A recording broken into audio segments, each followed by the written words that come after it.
Ne aflăm în situl arheologic de la Costești Gârlea, raionul Eloveni, unde efectuăm de câteva zile o cercetare arheologică.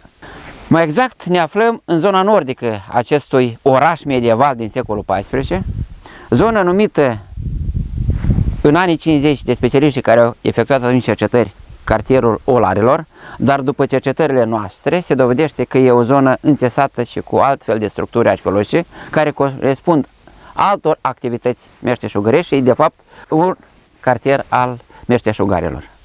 Și aici avem surprinsă și degajată parte de sus a unui cuptor de ars piatra de var, a unei varnițe din secolul XIV, cuptor care are un diametru de peste 4 metri. Este cel mai mare cuptor identificat până acum în situl de la Costești Gârlea. Prin cercetările noastre din anii 2016, 2017 și apoi din 2021 am identificat și explorat două cuptoare similare, însă ambele sunt de dimensiuni mai mici.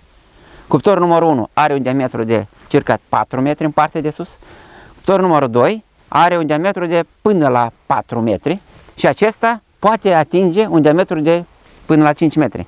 Vedem degajată o porțiune importantă din acest cuptor, mai exact din partea lui de sus, și aici avem pe interior un diametru de 4 metri, însă sigur nu am ajuns la mijlocul cuptorului, căci se extinde în partea de nord.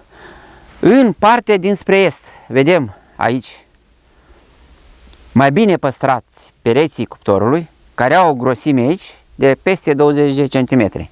Evident, urmează să facem cercetări în acest an, dar vom degaja doar partea superioară acestui cuptor, a contura întreg diametrul, recuperăm întreg material arheologic care datează o parte din secolul XIV și corespunde acestui cuptor de când a funcționat și e vorba mai exact de mijlocul secolului XIV, care corespunde de fapt perioadei de înflorire acestei așezări urbane de pe șesul Botnei.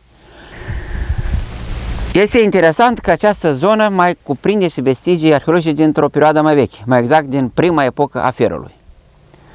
Și avem resturi ceramice, evident, e posibil să apară și diferite complexe arheologice, însă cu siguranță pe întreaga direcție spre nord acestui cartier meșteșugăresc se găsesc diferite structuri asemănătoare acestui cuptor.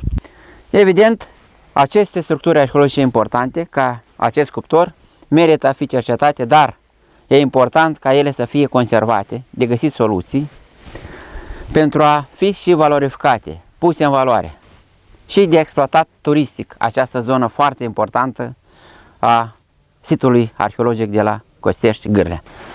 Cercetarea arheologică este susținută de administrația publică locală și mizăm pe o colaborare fructuoasă și în anul următor. Este important să facem și cercetări arheologice, dar mai întâi de toate trebuie să protejăm acest sit arheologic și întreg patrimoniu arheologic al satului Costești.